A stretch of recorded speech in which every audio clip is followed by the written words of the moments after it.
How's it going, everybody? If you're a veteran looking at how to leverage your VA loan, you are in the right place. So today I'm going to be discussing how you can leverage your VA loan to build wealth. Now, let me start. You're probably getting a lot of ads on leverage your VA loan to buy an investment property, leverage your VA loan to do this, leverage your VA loan to get rich quick.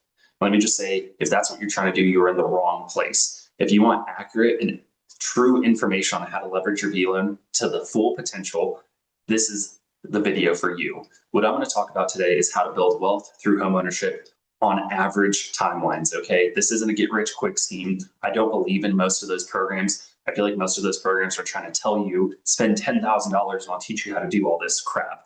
I personally don't agree with a lot of those gurus out there, and I'm just going to give you my personal story. So I spent 9 years in the Army as an infantryman. I bought my first home as a specialist right before I was about to deploy. I already knew I was on assignment to a different duty station, and my platoon sergeant basically pulled me in his office and said, "Tarvit, what are you doing? You're making a huge mistake." And I simply responded, "Hey, Sergeant, I respect that, but the way I view it is in our local market, there's 5 military bases here in Colorado Springs. I think I will never have an issue renting out this home, and I don't see this city getting any smaller." Well, lo and behold, let's fast forward from 2016 to the end of 2025, almost 10 years later. What has this home done for me?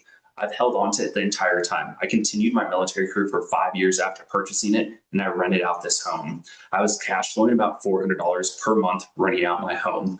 Not a whole lot of money, but when you're living on a military salary, it definitely helps with my monthly expenses. In the meantime, the big thing that homeownership did for me was I built wealth through appreciation and equity.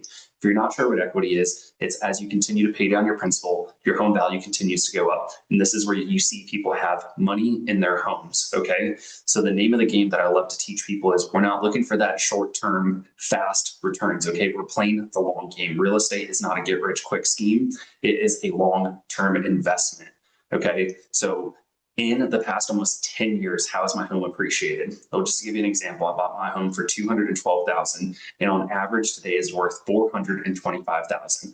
I have over $200,000 of equity in my home. So what did I do is I continued my military career. I leveraged my VA loan again to buy another home when I was stationed down at Fort Benning, Georgia. Now, if you're watching this, you may be thinking, wait a minute, I was told I can't have more than one VA loan at a time. And I'm here to tell you that is absolutely not true. And I'm living proof of that. Okay, I currently own 2 homes with my VA loan. I bought one at my first duty station. My second duty station was Oconus, so I couldn't buy a house in Germany. I would have loved to. I really wish I could. But at my third duty station, I was back at Conus, and I bought a home at Fort Benning, Georgia. I still own both of these properties. One I live in now, back in Colorado Springs, Colorado, and I'm still renting out my Georgia home. I'm cash flowing $500 a month on my Georgia property while it continues to build equity. So this, what I think is the true benefit, whether you're planning on doing 3 years or 30 years in the military is going to give you a place to live, whether that's VEH and you have to rent, or they're giving you a place on post. We already know how on post housing is.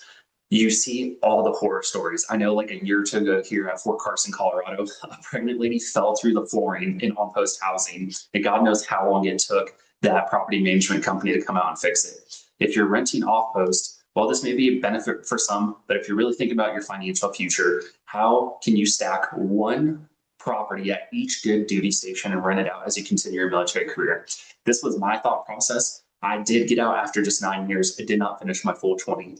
But my goal was, hey, every time I PCS to a good duty station, I want to buy a property. So that way, when I leave, I can rent it out and continue to build equity. So if you are looking at ways to leverage your VAH, please, let's have that conversation. Buying a home was the best, as I joked, the best dumb decision I ever did as an E4. I was told I was stupid. I was told I needed to go cancel the contract. I was told I had no idea what I was doing. I was going to lose this home. I was going to lose my ass. I was going to lose all these things.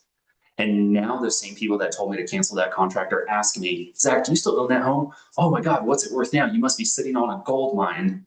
And yes, I am. I still own it. I still have equity in this home, and it's going to continue to appreciate, right? This is the name of the game with home ownership. We're not teaching you a get rich quick scheme. We're teaching you how to buy and hold. Whether you're still in the military or out of the military, you really need to understand the power that comes with the VA loan. If you want education from somebody who actually served and knows how this program works, please reach out to my team and I. Every single person on my team is either a veteran or military spouse. Our goal is to give you the education information I wish we would have got when we were in the military. Again, my name is Zach, and if you have any questions, please reach out to us. If you like what you see, be sure to like and subscribe to this video. Thank you so much and have a great day.